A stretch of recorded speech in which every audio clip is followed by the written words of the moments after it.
Hello friends, welcome to SSC coaching centre. दोस्तों, आज की वीडियो में मैं गणित के इंपॉर्टेंट क्वेश्चन लेकर के आया हूं, तो पूरा वीडियो जरूर देखिएगा। चलिए स्टार्ट करते हैं। पहला सवाल है, दो संख्याओं का अनुपात 5:6 है।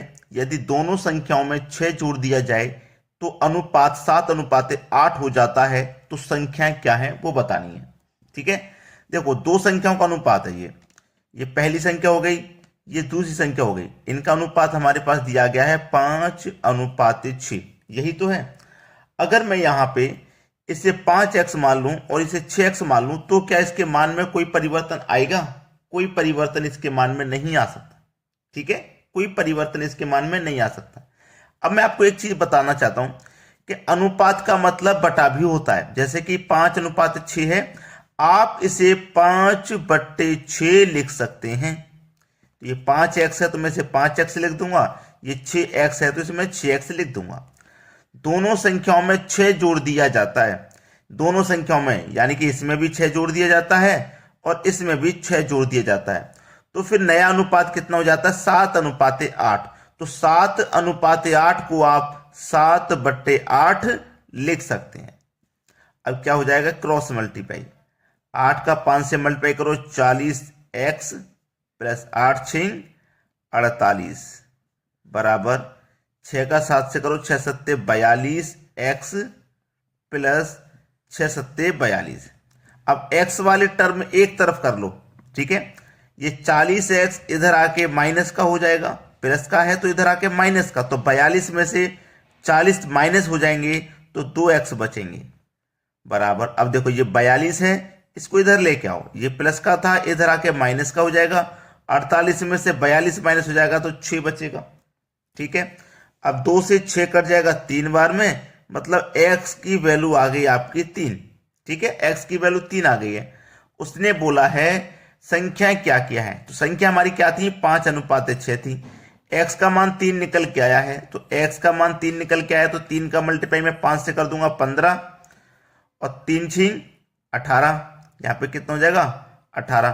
तो वो संख्या हमारी 15 और 18 है, यानी कि सी ऑप्शन हो जाएगा प्रश्न का बिल्कुल सही जवाब। तो उम्मीद करूंगा सभी को आसानी से ये सवाल समझ में आ गया। अब देखेंगे अगला प्रश्न। अगला प्रश्न है, यदि एक संख्या का 60% दूसरी संख्या के 2/3 के बराबर है तो संख्याओं का अनुपात ज्ञात करो। देखो, उसने बोला है एक संख्या का। ठीक है, एक संख्या, एक संख्या का मतलब मल्टीप्लाई 60%। 60% बराबर है दूसरी संख्या के, दूसरी संख्या के का मतलब मल्टीप्लाई 2/3 के बराबर है। 2/3 के बराबर है तो मैंने बराबर ले लिया। ठीक है, अब देखिए इसको जब आप सॉल्व करोगे तो पहले ही देखिए 60% है ना, 60% परसेंट का मतलब बटे में 100। ठीक है, अभी जब इसको आप कटाएंगे तो 20 से 3 बार में कटेगा, 20 से 5 बार में, यानी कि 3/5। ये 60% की वैल्यू 3/5 होती है। ठीक है, यानी कि पहली संख्या गुने 3/5 बराबर दूसरी संख्या। ये मेरा कितना है? दूसरी संख्या 2/3 है पहले से, 2/3। अब देखना, ये पहली संख्या है, ये दूसरी संख्या बराबर के इधर आएगी तो पहली संख्या के बटे में दूसरी संख्या हो जाएगी बराबर। ठीक है, बराबर हो गया। समझ लीजिए ये पहली संख्या है, ये दूसरी संख्या जब इधर आएगी बराबर क्रॉस पर करके तो पहली संख्या के बटे में दूसरी संख्या हो जाएगी बराबर। अब क्या हो जाएगा? 5 दूनी का 10, 3 त्रिका 9।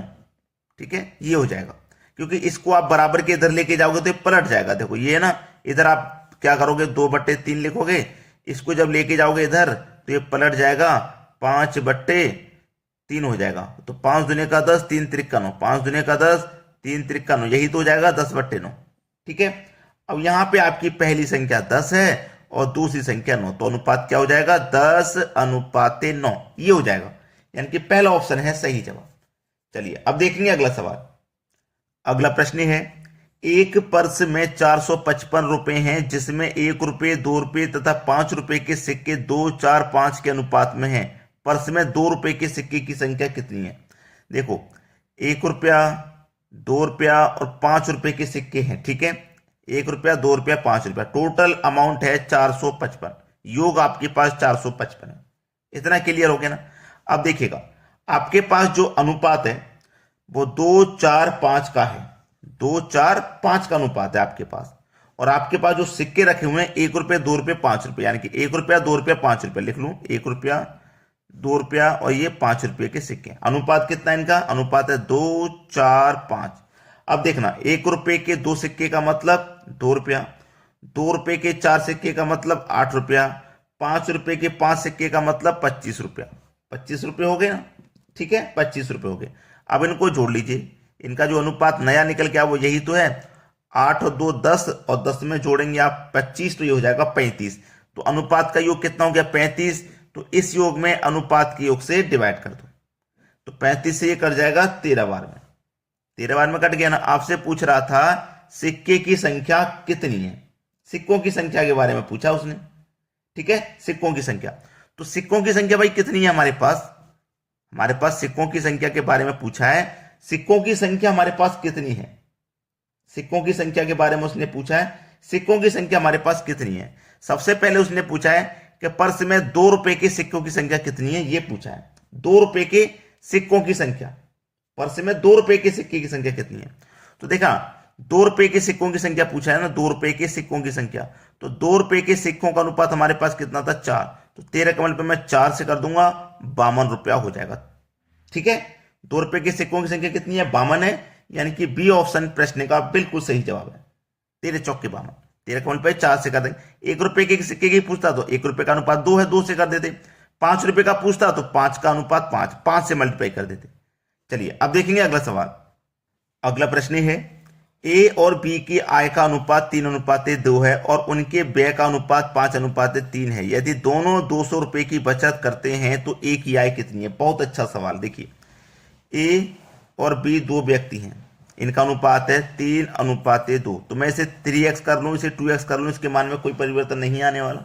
ठीक है, अब मैं आपको एक चीज बता देता हूं कि जो अनुपात को आप बटे में भी लिख सकते हैं, जैसे 3x बटे में 2x भी आप लिख सकते हैं, ठीक है।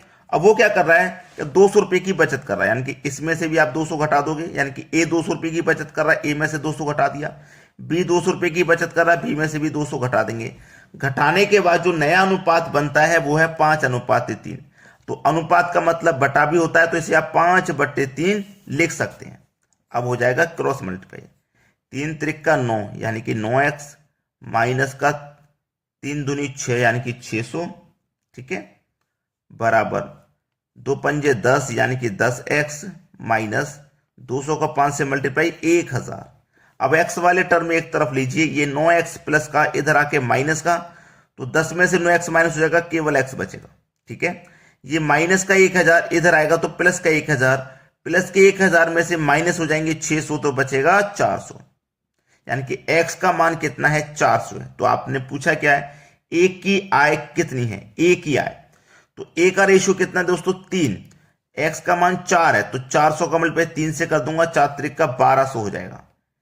ठीक है, ये आपका आंसर हो गया, सी ऑप्शन। ए की आय कितनी है? 1200। चलिए अब देखते हैं अगला सवाल। अगला प्रश्न है, एक क्रिकेट मैच के पहले 43 ओवर में रन रेट 5 रन प्रति ओवर था। शेष 7 ओवरों में 285 रन के लक्ष्य तक पहुंचने के लिए अपेक्षित रन रेट की गणना करें। देखिए, पहले के 43 ओवर में 5 रन प्रति ओवर था। 43 ओवर में, यानी कि एक ओवर में 5 रन बन रहे थे, तो एक ओवर में 5 रन बन रहे थे, तो 43 ओवर में कितने बनेंगे? 5 से मल्टीप्लाई कर दो, यानी कि 215 बनेंगे। 5 त्रिक 15, कैरी का 1, 5 चौके 20, कैरी का 1 21, 215 बनेंगे। ठीक है, अब टोटल रन तो बनाने ना 285 टोटल बनाने हैं, जिसमें से बन गए 215 43 ओवर में। तो कितने और बनाने हैं? 285 में से 215 माइनस कर दो, 70 रन बचेंगे। और ओवर कितने बचे भाई? 50 ओवर में से 43 ओवर में हमने इतने बना दिए, 7 ओवर बचे हैं ना, तो ये 70 रन बचे हैं, इधर 7 ओवर बचे हैं, तो 7 ओवर में 70 रन बनाने हैं, तो 7 से डिवाइड कर दो, यानी कि 10 रन प्रति ओवर और बनाने पड़ेंगे। ठीक है, 10 रन प्रति ओवर और बनाने होंगे। सी ऑप्शन प्रश्न का बिल्कुल सही जवाब। अब देखते हैं अगला क्वेश्चन। अगला प्रश्न है, पी, क्यू तथा आर मिलकर एक कुर्सी को 40 मिनट में बना सकते हैं। पी तथा क्यू मिलकर इसे 60 मिनट में बना सकते हैं। आर अकेला इस कुर्सी को कितने समय में बना लेगा? देखो, P plus Q plus R, ये तीनों मिलकर के कुर्सी को 40 मिनट में बना लेते हैं, जबकि पी प्लस क्यू ये दोनों 60 मिनट लेते हैं कुर्सी को बनाने में। ठीक है, 60 मिनट। तो आर अकेला उस कुर्सी को बनाने में कितना समय लेगा, आर के बारे में पूछा है। देखो हम क्या करेंगे, इनका एलसीएम ले लेंगे, 40 का और 60 का जब एलसीएम ले लेंगे तो 40 और 60 का एलसीएम हो जाएगा 120। ठीक है, 40 से कटाएंगे 120 को, तो जब 40 से 120 को कटाएंगे तो 3 बार में कटेगा, और 60 से कटा देंगे तो 2 बार में कटेगा। यानी कि ये तीनों का काम हो जाएगा 1 मिनट का 3। 1 मिनट में 3 बना रहे हैं तभी तो 40 मिनट में 120 बनाएंगे। भाई 1 मिनट में 3 बना रहे हैं जब तो 40 मिनट में 120 बनाएंगे, और ये 1 मिनट में 2 बना रहे हैं। यानी कि ये भी 1 बना रहा है, ये भी 1 बना रहा है, ये भी 1 बना रहा है। ये तीनों मिलकर के 3 बना रहे हैं 1 मिनट में, और ये 2 व्यक्ति है, ये 2 ही बना रहे हैं, यानी कि ये भी 1 बना रहा है और ये भी 1 बना रहा है। ठीक है, तो आर अकेला उस कुर्सी को बनाने में कितना समय लगेगा, ये जो आर है ये 1 मिनट में कितनी बना रहा है, 1, और ये टोटल वर्क होता है, एलसीएम का मतलब टोटल वर्क, यानी कि बनानी कितनी है 120। आर हमारा जब 1 मिनट में 1 बना रहा है तो 120 को कितने मिनट में बनाएगा, 120 मिनट में, यानी कि बी ऑप्शन हो जाएगा प्रश्न का बिल्कुल सही जवाब। चलिए अब देखते हैं अगला सवाल। अगला प्रश्न है, एक साहूकार एक व्यक्ति को 400 रुपये 3 वर्ष के लिए तथा एक अन्य व्यक्ति को 500 रुपये 4 वर्ष के लिए साधारण ब्याज की एक दर पर उधार देता है। यानी कि एक व्यक्ति को 400 रुपये दिए हैं 3 वर्ष के लिए, दूसरे व्यक्ति को 500 रुपये दिए हैं 4 वर्ष के लिए, साधारण ब्याज की दर पर उधार दिए हैं। यदि कुल मिलाकर उसे 160 रुपये ब्याज प्राप्त हो तो कुल ब्याज की दर क्या होगी। ठीक है, देखो पहले व्यक्ति को कितने रुपए दिए हैं, 440 रुपए दिए हैं। अब ऐसे प्रश्न को आप गो थ्रू ऑप्शन करोगे, ऑप्शन से करोगे। ठीक है, ऑप्शन से मान लेते हैं कि 5% की दर पे दिए, तो 5% का मतलब बटे में 100। ठीक है, चलिए यहां पे क्या होगा, 0 से 0 कट जाएगा, 0 से 0 यहां पे ये कट जाएगा, और 5 दुने का 10 2 बार में कट जाएगा, 2 से 44 कितने बार में, 22 बार में ये कट जाएगा। 22 बार में कट गया ना, 22 बार में। अब ये 22 बार में कट गया भाई, ये कितनी बार में कट गया, 22 बार में कट गया। 1 मिनट, कुछ गलती हो रही है, ये 400 था, मैंने 440 लिख दिया, ये गलत लिख दिया है, सॉरी। यहां पे ये 440 गलत लिख गया है, 400 है। 5% का हमने रेट लिया, 5% का मतलब बटे में 100। 2 जीरो से 2 जीरो कट गए तो 4 पंजे 20 हो गया। यानी कि 1 साल का रुपया हमें बीज मिल रहा है ब्याज का, हमें 3 वर्ष के लिए दिया था तो 3 से गुना कर दो, यानी कि 60 रुपया में ब्याज का यहां से मिला। दूसरा अमाउंट था हमारा 500 रुपए का, ये दिया है 4 वर्ष के लिए। हमने 5% यहां माना था, सेम रेट बोला ना उसने, एक ही दर पे, तो 5% की दर पे से दिया, तो इसे भी 5% की दर पे दिया होगा। परसेंट का मतलब बटे में 100, 2 जीरो से 2 जीरो गए, 5 पचे 25।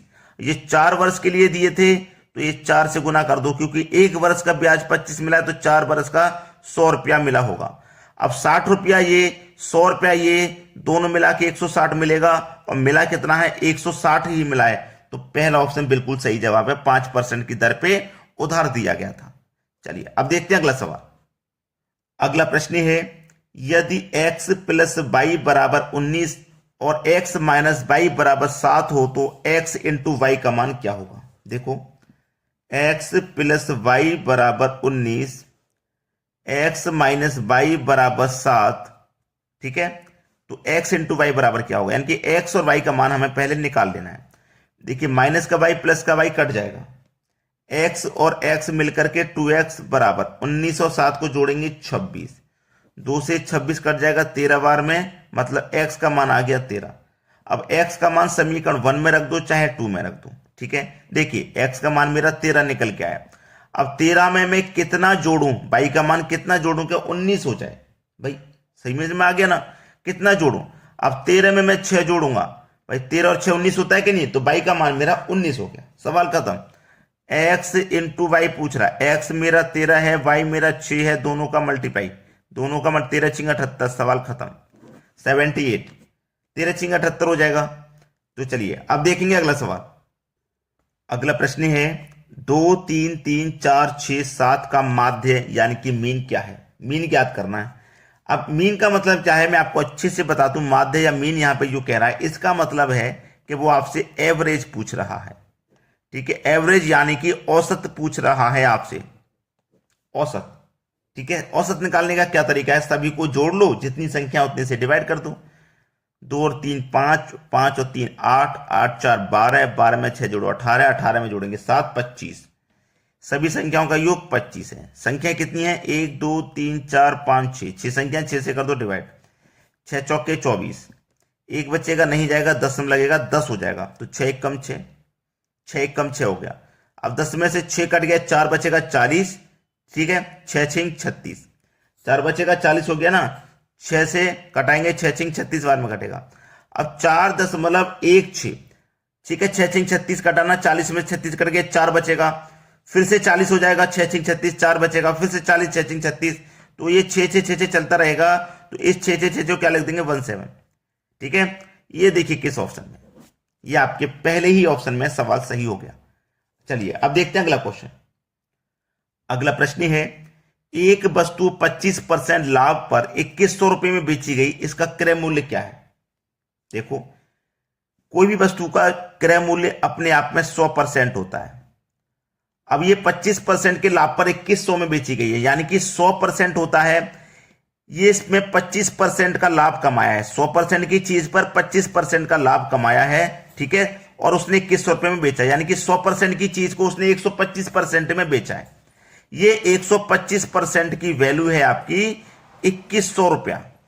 चाहिए आपको 100% का मान, तो कैसे निकालेंगे, 2100 में 125 से डिवाइड कर देंगे और 100% का मान निकालने के लिए 100 से मल्टीप्लाई, तो 25 चौके 100, 25 पंजे 125, 5 से कटा दूंगा, 5 चौके 20, एक बचेगा 10, 5 दूनी का 10, एक 0 420, 4 का मल्टीप्लाई 420 हो जाएगा, 4 का 0 में करेंगे तो 0, 4 दूनी का 8, 4 चौके 16, 1680 रुपए। डी ऑप्शन बिल्कुल सही जवाब। क्लियर हो गया ना सभी को। चलिए अब देखते हैं अगला प्रश्न। अगला प्रश्न है, दो संख्याओं का एलसीएम 66 है, संख्याओं का अनुपात 2:3 है, संख्याओं का योग क्या होगा। देखिए, दो संख्याएं, ये पहली संख्या हो गई, ये दूसरी संख्या हो गई, दोनों का अनुपात 2:3 है। ठीक है, 2:3 है, आपके पास एलसीएम दिया गया है 66, एलसीएम है, तो आप अनुपात का भी एलसीएम निकाल लो, तो 2 और 3 का एलसीएम 6 हो जाएगा, तो इस एलसीएम में अनुपात के एलसीएम से डिवाइड कर दो, 11 बार में डिवाइड हो जाएगा। ठीक है, आपसे पूछा संख्याओं का योग, 11 दूनी का 22, 11 त्रिक का 33, दोनों संख्या निकालनी, दोनों का उसने योग पूछा है, तो 55 योग आ जाएगा, 55 यानी कि बी ऑप्शन। ये आपके सवाल का बिल्कुल सही जवाब है। तो दोस्तों, अगर अभी तक आपने वीडियो को लाइक नहीं किया तो लाइक कर दें, और शेयर अभी तक नहीं किया है तो शेयर कर दें, इतना काम कर दीजिए। ठीक है दोस्तों, धन्यवाद।